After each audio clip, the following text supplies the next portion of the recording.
You are afraid. Amber lash of searing flame. Lungs filled with acrid smoke. You ought to be afraid. You're made out of meat. The Flamethrower. A terrifying weapon capable of fiery devastation, and one so excessive it barely seems real.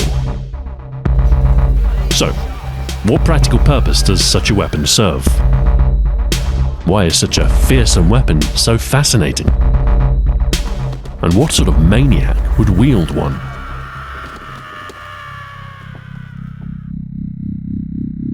Fire has a long history. It's been used as a weapon since ancient times. And it's easy to see why. It's a destructive force that consumes all in its path, and all it needs is ignition.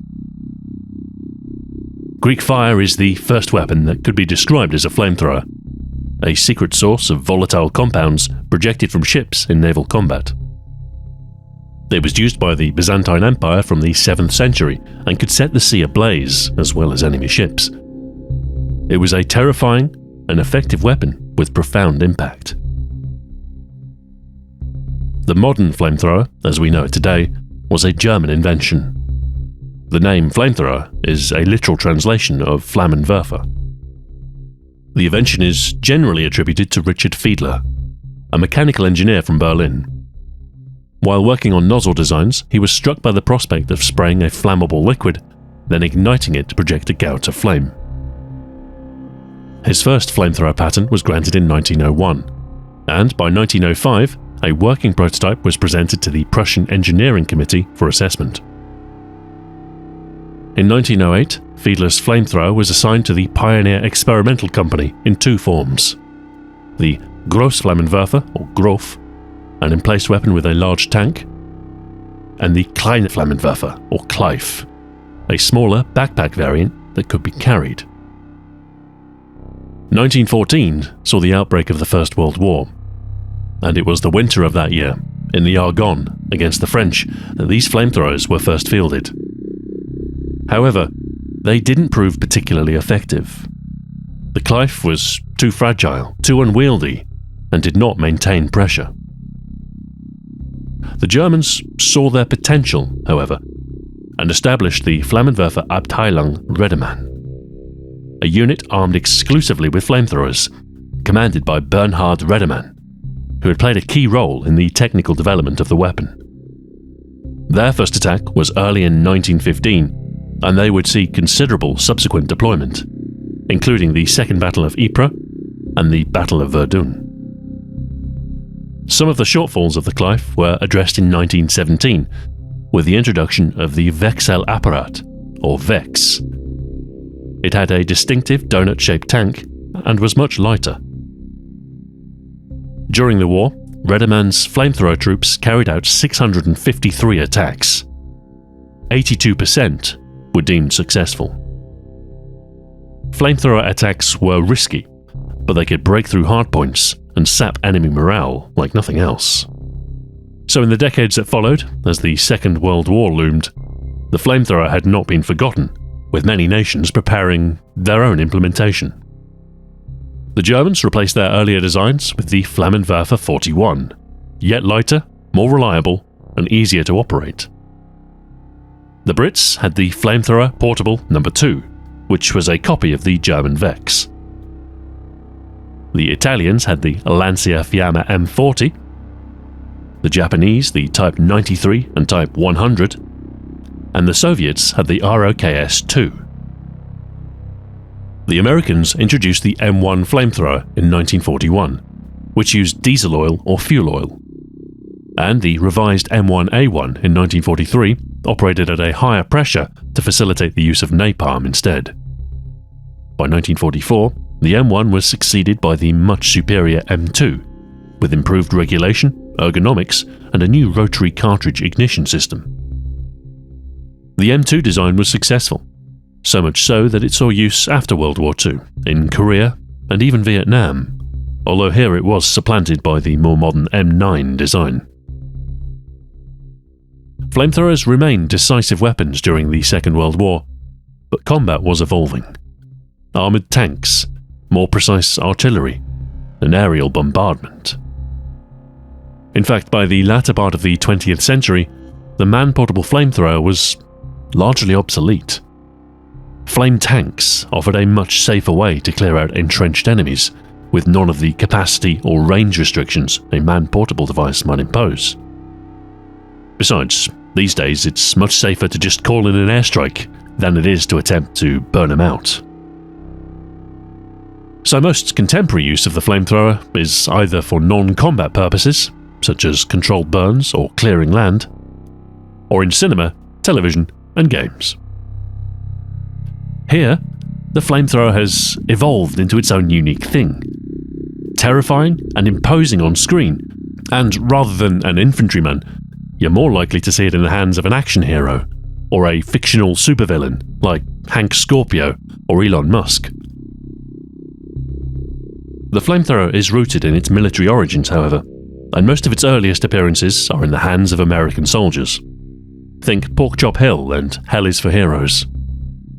It's not often shown in use during this era. Immolation was a little too grisly for 1950s Hollywood, so most shots are reverse angle, the heroes discharging flame towards the camera. Burning Nazis implied rather than shown. By the 1970s, there was a shift, when directors no longer shied from the horrors of war, showing it center frame. The Deer Hunter is one of the more memorable depictions, focusing on the psychological effects of the Vietnam War. In games, wartime settings became popular with first-person shooters towards the end of the 90s, and although you won't find flamethrowers in the earliest examples, the weapon would soon become a staple part of their arsenal. Amongst the first was World War II GI, which was built on the Duke Nukem 3D engine and released in 1999. Call of Duty was hot on its heels, with the United Offensive add-on for the first game featuring the German Flammenwerfer 35. Treyarch, it seems, and their precursor Grey Matter Interactive have a bit of an affinity for flamethrowers. The American campaign in Call of Duty World at War takes place in the Pacific Theater, where there is copious deployment of the American M2 against Japanese fortifications. And the Black Ops series has flamethrowers as well, either as a weapon attachment or as part of a specialist loadout. Fair to say then that military shooters are a bit of a hotspot for flamethrowers. If it's a game set in either of the World Wars or even Vietnam, then there's a fairly good chance you'll find one. They're not confined to military shooters though. There is a considerable intersection between the war and horror genres. They share a common psychological aspect. As terrible as it is, the flamethrower fits this union perfectly. It's a potent symbol of inhumanity, the depths to which conflict can drive us. I think for this reason we prefer to see such weapons used against inhuman enemies. Something for which we feel no empathy. Something dangerous enough to drive us to extreme measure. An early example is Them, a 1954 science fiction film where giant irradiated ants terrorize the United States. With the threat of widespread infestation, the only hope is to purge their nests, queen and all, with cleansing fire. This is parallel to the Alien series, in which incinerator units play a prominent role and prove to be a reasonably effective weapon against the xenomorph threat. Not as effective as nuking the entire site from orbit, but it'll do in a pinch. The Alien franchise has exerted considerable influence on the sci-fi horror genre, and there's no shortage of games that take direct influence. Prominent amongst them are Bungie's. The Marathon trilogy features a flamethrower, first found in a level named Smells Like Napalm, Tastes Like Chicken. It's very satisfying to use against organic enemies. The high-pitched screams of the Thor as their scorched forms collapse is quite memorable. The Halo series features one too, of course. The Flood burn quite nicely. Fire was used in a similar capacity in 1982's The Thing, with an insidious alien parasite masquerading as human. A flamethrower is the obvious solution. It seems they're a natural fit for horror sci-fi. So while the necromorphs from the Dead Space trilogy are best dismembered, the hydrazine torch remains effective. The Warhammer universe is no stranger to the flamer either. Where bullets fail, fire prevails. Many of the scariest monsters in science fiction are bulletproof, but fire consumes all. It is an indiscriminate force, burning friend or foe, its alignment unarguably chaotic. For that reason, the flamethrower is sometimes used to denote a character or setting as anarchistic. Mad Max 2 serves as a good example of this, and a flamethrower-wielding maniac doesn't look out of place in any post-apocalyptic fiction. I think this goes some way to explaining the popularity in video games too. The sandbox paradigm that seeks to give the player freedom. You see that mountain? You can burn it. The nature of fire-based weapons is particularly apt for emergent gameplay. Some games let you use fire as a tool of area denial, setting the environment alight.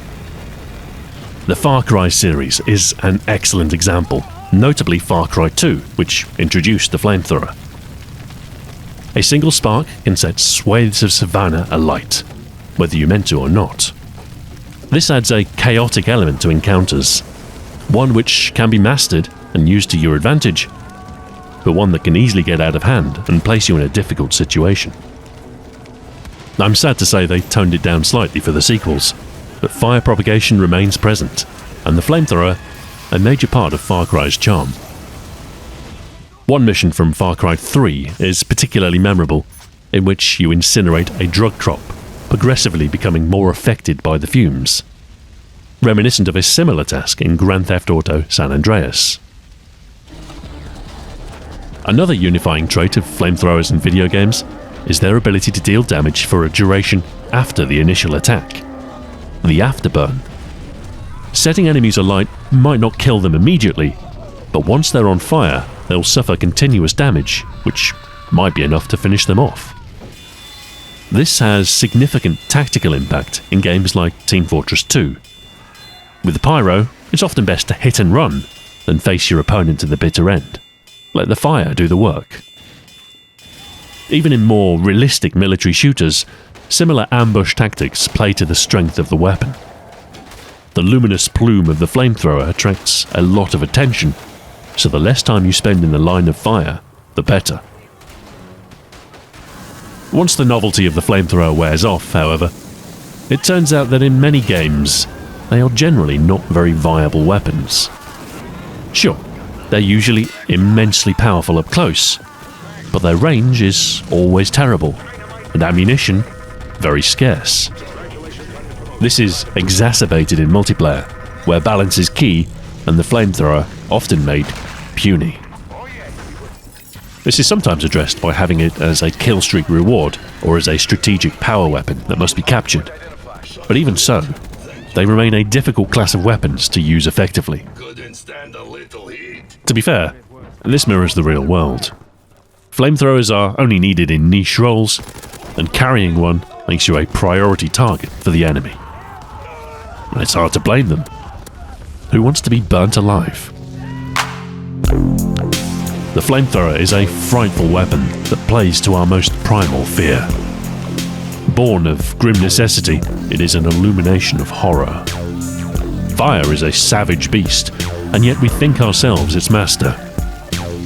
But be warned, the barbecue's hot, and you're in season. The flamethrower. Incendiary. Intimidating.